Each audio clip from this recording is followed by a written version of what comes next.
શ્રીંગાર કર્યા અને દર્પણ દેખાડ્યું. પછી બધું ધર્યું. મને કે કાની આપ, એ કાની કે ઠાકોરજી ઘરે નથી એમ. મેં કીધું ના. તો આ બધું હું કામ શીખી? એ ઓલો આ બધું સાંભળવા તળપાપડ થઈ રહ્યો છું રજમાં.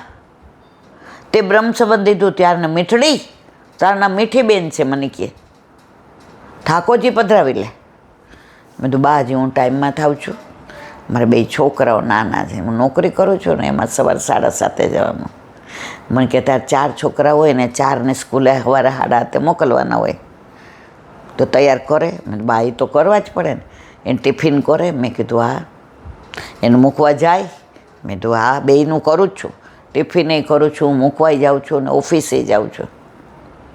તો આ એક છોકરો તો નડે છે. અને જે એણે આશીર્વાદ આપ્યા કે જઈને પેલા ભગવદીઓના આશીર્વાદ ક્યારેય વિફળ નથી જતા. હરિગુરુ વૈષ્ણવમાં ભેદ સમજે અને સમજી લેવાનો કે અસુર છે. અહીંયા સોલા રોડ ઉપર એક વૈષ્ણવ રહે છે, હાવ નાની છે.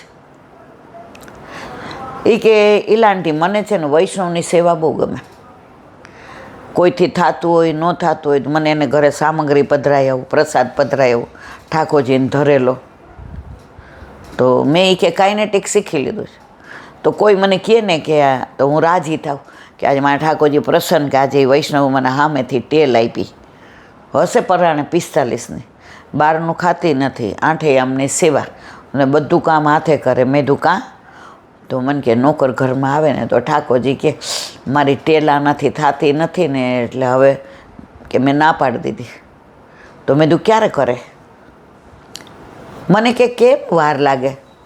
પહેલાં તમે બધા કરાવતા હતા? મેં કીધું ના, અમારા ઘરે જ કોઈ દી મારી બાઈ કામવાળાને ઘરમાં જ નથી. તમે નોકરી કરતા હતા તો મારા જ હતો? મેં કીધું ના. મેં તો વાસણ ઘસવાવાળો હતો એ પછી. પહેલાં તો હાથે જ કરતા હતા, પૈસા જ નહોતા, એક રૂમમાં ભાડે રહેતા હતા. તો ત્યારે તમારાથી થતું હતું તો અત્યારે અમારે જ કેમ ન થાય? અને મારા ઠાકોરજીને એ કે હું કરું ને તો બહુ ગમે. એ પગલાં પાડવા હોય ને એને તો મારું ચોખ્ખું હોય ને તો એને ગમે. ઓલા નોકરે લબડા કર્યું હોય ને તો એને ન ગમે. જુઓ તો એ છોકરી કોઈ પણ વૈષ્ણવની તેલ હોય ને તો દયા હોય સામગ્રી ઠાકોરજીને ધરેલું કે બા તમારે મને ફોન કરી દેવાનો. એટલે આવા ભગવદીઓ પણ છે. મારા મનમાં ઈચ્છાઓનો સૌથી વધુ જો અત્યારે કળિયુગમાં હોય ને તો ઈચ્છાઓનો ફુગાવો, મારા મનમાં આકાંક્ષાઓનો ફુગાવો, મારા મનમાં આશાઓનો ફુગાવો, મારા મનમાં અપેક્ષાઓનો ફુગાવો છે, મારા મનમાં વિચારોનો ફુગાવો છે, મારા મનમાં વિકારોનો ફુગાવો છે. આપણી યાર કોઈને બગડે ને પણ તમે જોજો એના માટે આપણે સારું નહીં વિચારીએ, એના માટે સારા વિચાર જ ના આવે. જ્યારે આપણે માનીએ ને કે કેટલો વૈષ્ણવ સારો, કે આજે મારા દોસ્ત કેટલા બધા થયા છે કે એણે મારી બહાર વાતો કરી, મારા દોસ્ત ધોવાઈ ગયા, તો મારે એનો આભાર માનવાનો હોય ને સામે જય શ્રી કૃષ્ણ કરવાના, આવો આવો મારવાલા આવો. પેલા મને છે ને આ બધું પૂરતું લાગતું હતું. મને એમ થતું લે એવું થોડું હોય, સઠમ પ્રતિ સાઠ્યમ. પણ જેમ જેમ સત્સંગમાં ડૂબતા ગયા એ મને સાચું લાગ્યું. અને એક છે ને કોઈનું ભૂલમાંય બાકી ન રાખવું. પેલા રિક્ષામાં 8 આના રૂપિયો લેતા હતા ત્યારે અમે નાના હતા. એટલે દરબારગઢની હવેલી અત્યારે નવી થઈ. પહેલાં તો દરબારગઢની એટલે દરબારની હોય ને એવી જ હતી, રાજા રજવાડા જેવી. અને અમને મન ત્યાં બહુ ગમતું, રમવું બહુ ગમતું. મને દર્શન કરવા કરતાં બધી મારા જેવડી છોકરીઓ અને છોકરા હોય ને તો અમે બહાર રમીએ. એટલે લલિતાબા મને ઘણી વાર કહે કે ઇન્દુ આપણે રિક્ષામાં જવું છે, આવીશ મારી ભેગી? મને દર્શન કરવા કરતાં મને એમ થાય કે ત્યાં મને રમવાની મજા આવે છે. એટલે મારી બાને પૂછી આવું, બા હું જાઉં લલિતાબા ભેગી? હા જા. એ કે પછી ભેગી આવતી રહેજો. રાતના લલિતાબાને રાત્રે ઓછું દેખાય છે, હાથ પકડીને ડેલીમાં અંદર મૂકી આવજો બેટા. આ ટેલ કહેવાય હો વૈષ્ણવની, તારા ઉપર બહુ કૃપા છે. હવે અમે ગયા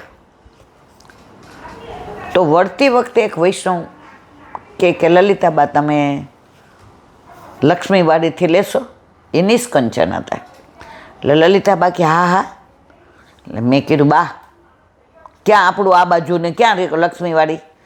ચૂપ બેસ, ચૂપ. હવે આપણે ના લક્ષ્મીવાળી એમને ઉતાર્યા. હવે ઓલા રિક્ષાવાળાને બાએ પૂછ્યું હતું કે કેટલા થાય, એટલે ઓલાએ ત્યારે કીધું હતું 1 રૂપિયો થાય. ના, 1.25 રૂપિયો તમે લક્ષ્મીવાળે જ લીધું ને કે 1.5, મને બહુ યાદ નથી. તો ઓલા વૈષ્ણવે કીધું કે તમારી પાસે છૂટા ન હોય ને તો 8 આના રાખો. કેટલું લક્ષ્મીબાઈ ના પાડી. તો ઓલા બેને રિક્ષાવાળાના 8 આના આપી દીધા. કોણે? જેને રહે. તો પછી ઉતરા ને એટલે લક્ષ્મીબાઈને કહે 1.5 રૂપિયો આપ્યો લક્ષ્મીબાઈ. એ કે રિક્ષાવાળાએ ત્યારે કેટલા પ્રામાણિક હતા. એ કે બા લ્યો 8 આના પાછા. ઓલા બા ઉતરા ને એણે મારા હાથ આમ કરીને એ કે મારા હાથમાં બંધ મુઠ્ઠી કરીને આપ્યા હતા. તો ઉતરા એટલે મને કે જા તાર ઘરે સાયકલ લઈ આવ. મેં શું? મેં તો 7:30 વાગ્યા છે. તું ગઈઢી છો? ડોહી છો? દેખાતું નથી? મેં કીધું કેમ? મને કે જ્યાં લક્ષ્મીવાડીમાં જે ઘરે ઉતાર્યા ને એ બાના 8 આના દઈ આવ. મેં કીધું કાં? એ કે મેં એને કીધું હતું કે હાલો આવું હોય તો હું લક્ષ્મીવાડીમાં ઉતારીશ. તો એ પૈસા દે ને એ મારા ઓલામાં આવી જાય. મારે પાછું બટા 8 આના માટે ફરી ગર્ભ આવવું પડે. હવે હું સાયકલ લેવા ગઈ એટલે ચાવી લેવા ગઈ એટલે મારી બાઈ પૂછ્યું અત્યારે ન જવાનું ક્યાંય, હમણાં તાર કાકા આવી. મેં કીધું મને લલિતાબાઈ આવી રીતે કીધું. હા તું જાય કે અમારા ઘરથી લક્ષ્મીવાડી જતા 20 મિનિટ થાય સાયકલમાં. ત્યારે બહુ ટ્રાફિક નહોતો. 1.25 કલાકે હું આવી તો ઓલા બાને દીધા. એ કે મને લલિતાબાના સિદ્ધાંતોને તો હું વંદન કરું છું. કેટલું એણે લાંબુ ને ઊંડું વિચાર્યું. પછી મેં 8 આના આપ્યા. મને કે રાખ તાર વાપરવા. હવે અમને એવું શીખવાડવામાં આવ્યું હતું કોઈનું કશું લેવાય નહીં. એટલે મેં તો ના બા મારથી ને ના લેવાય. તો મને કે એક કામ કર ને, આ 8 આનાનું હવેલીમાં તમે જાઓ ને તો મેં તો એ તમે જાણો અને બા જાણે. આ 8 આના માટે મારે સાયકલ માટે અત્યારે આવવું પડ્યું. બીજે દિવસે બા 8 આનાનો મેવો લઈ અને હવેલીએ ધરી આવ્યા. મારે કહેવાના છે જે પહેલાંના પ્રાચીન વૈષ્ણવ છે ને લાંબુ ને ઊંડું વિચારતા હતા. અત્યારે તો આપણને એમ થાય કોનો લાભ લઈ લઈએ, ઓળખાણ થાય એટલે તરત કહીએ. એમ તમારે ડ્રાયફ્રૂટની દુકાન છે તો તમને ભાવમાં અમને ફેર પડે નહીં. હા તો મારી 1 કિલો બદામ ને 500 અખરોટ, બસ પતી ગયું. તરત વૈષ્ણવતાને વેચી નાખી. એમ ના વેચાય મારા વાલા. આપણે કાંઈ જાહેર કરવું હોય તો જેની ઓળખાણ હોય એને કહે મારું જાહેર કરી દો. તરત વૈષ્ણવતાને વેચી નાખીએ છીએ. એટલે જીજી અહીંયા શું કહે છે? વિકારોનો ફુગાવો છે. તને કેટલું ગણાવું, મારા મનમાં ફુગાવો એટલો બધો ફાલી રહ્યો છે કે કાલે ફુગ્ગાની માફક બધું તણાઈને ફૂટી. ફુગામાં બહુ હવા ભરો ને પછી ફૂટી જાય. આપણી અપેક્ષા, આશાઓ, આકાંક્ષાઓ એટલી બધી છે કે ફુગ્ગો ફૂટી જાય ને ત્યાં સુધી આપણે રાખીએ છીએ. અને અંત સમય આવે ત્યારે એવો ફુગ્ગો ફૂટે છે કે જે બધું ભેગું કરેલું હોય છે એ બધું અહીંયા રહે છે અને લઈ જવાનું હોય છે ત્યારે ફાટેલો ફુગ્ગો લઈને જાય છે. વલ્લભ કે આ ફુગ્ગો કાંઈ કામનો છે નહીં. છતાંય આ બધાનો વિનાશ મારા મનમાં પીડાઓનો ફુગાવો ભરતો રહેશે. કરોડો મનની શિલાઓનો બોજ મને ચગદી રહ્યો છે. બોલો વલ્લભાધીશ કી. ભક્તિ પોષણ દયારામભાઈના ચંદ્રાવલા 23મું ચાલે છે. સેવા અને પૂજાની વાત કરી છે કે પૂજામાં પ્રભુને સુખ છે, સેવામાં બેયને સુખ છે.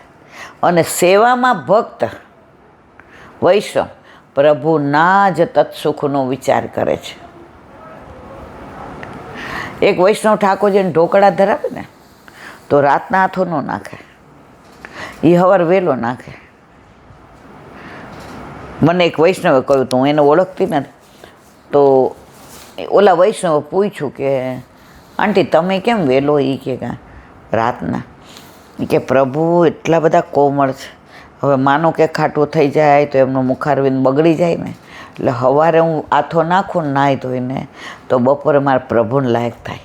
અને આથો નાખું ને ત્યાંનું વલ્લભને ને યશોદાજીને બોઈને બોલાવું, મારા વાલા કેવા ભાવે છે ને એ આપને ખબર હોય. એટલે આપ એટલું જ અંદર દહીં નંખાવજો જેટલું મારું પ્રભુને લાયક હોય. રહ્યો મોહે શ્રી વલ્લભ ગૃહ ભાવે. તો અહીંયા હવે કહે છે પ્રેમ ત્યાં નેમ નહીં, નેમ ત્યાં પ્રેમ. પ્રેમ હોય ત્યાં નિયમ નહીં, નિયમ આપણે બધા ત્યાં નિયમની જ રગડ કરીએ. ઘણા એમ કે જો ઉત્સવમાં આપણે નિયમ પ્રમાણે કે આજ વલ્લભનો પ્રાગટ્યવસ હોય તો કેસરી હોય, ઠાકોરજીનું હોય તો, અને આ 15 દિવસ વાદળી ને કાળા ને આ બધા વસ્ત્ર જ ના આવે. અત્યારે આનંદનો વિષય, બરાબર છે. પછી કહું, વિદુર ઘેર કૃષ્ણ પધાર્યા ત્યારે તેમની પત્નીને શ્રી કૃષ્ણના દર્શન કરતા જ હર્ષ ઘેલી બની ગઈ. ભગવાન કહે કાકી મને ભૂખ લાગી છે, કંઈક ખાવાનું હોય તો આપો ને. તુરત જ વિદુર પત્નીએ કેળાની લૂમ હાથમાં લઈને એક કરીને કૃષ્ણને દેવા માંડી. છોતરા કૃષ્ણના હાથમાં આપે ને કેળું નીચે નાખી દે. ઘણામાં એવું છે કે કૃષ્ણ ઠાકોરજીના મુખમાં કેળું દે, પણ કેળાના બદલે છાલ આપે અને ઓલો ગર નીચે નાખી દે. કારણ કે હરખ એવો નાતા હતા અને કપડાં પહેર્યા વિના બહાર આવ્યા. ઠાકોરજીએ પોતાનો ઉપરનો કાકીને ધરાવી દીધો, કારણ કે હર્ષ ઘેલા થઈ ગયા હતા. હવે વિદુરજી આવ્યા, હર સુલભા શું કરો છો તમે? પ્રભુને છાલ ખવડાવો છો? ઊભા થાવ, લાવો હું ખવડાવું. વિદુરજી ગર દેવા માંડ્યા ને છાલ બહાર નાખી. ઠાકોરજી કે કાકા, કાકીની છાલમાં જે સ્વાદ હતો ને તમારા ગરમાં નથી. કારણ કે મારા કાકીને અંદર હૈયામાં હરખ હતો, ઉમળકો હતો, ઉમંગ હતો, આનંદ હતો. આજે કૃષ્ણ પધાર્યા મારે ઘેર રે, આનંદની હેલ સખી આનંદ.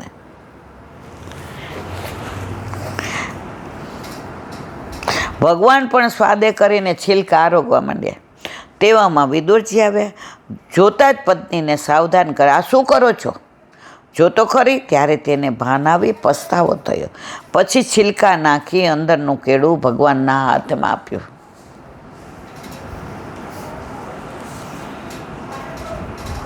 ત્યારે ભગવાન કહે આ કેળામાં સ્વાદ નથી, જે સ્વાદ હતો તે તો વયો ગયો. તમને દેહાનું ભાન છે કે ભગવાન છે, કૃષ્ણ છે, દ્વારકાધીશ છે, એને સુંદરમાં સુંદર અરોગાવું ઉત્તમમાં. પણ મારા કાકીને તો એ ભાન જ નથી, દેહાનું ભાન ભૂલી ગયા જ.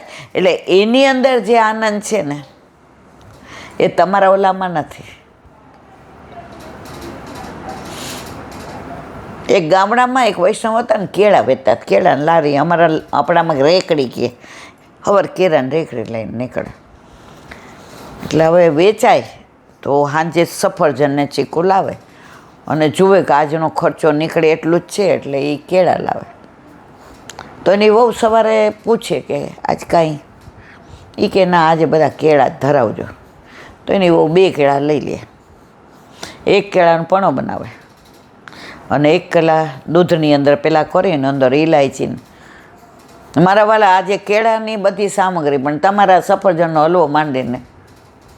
તો મેં એવું સાંભળ્યું છે કે પછી જે પ્રસાદ લે ને એને સફરજનની સુગંધ આવે. કારણ કે એને ત્રેવડ નહોતી, છાપરાવાળા મકાનમાં રહેતા હતા અને વરકેરાની લારી ફેરવતા હતા. તો ઠાકોરજી ભાવના ભૂખ્યા છે.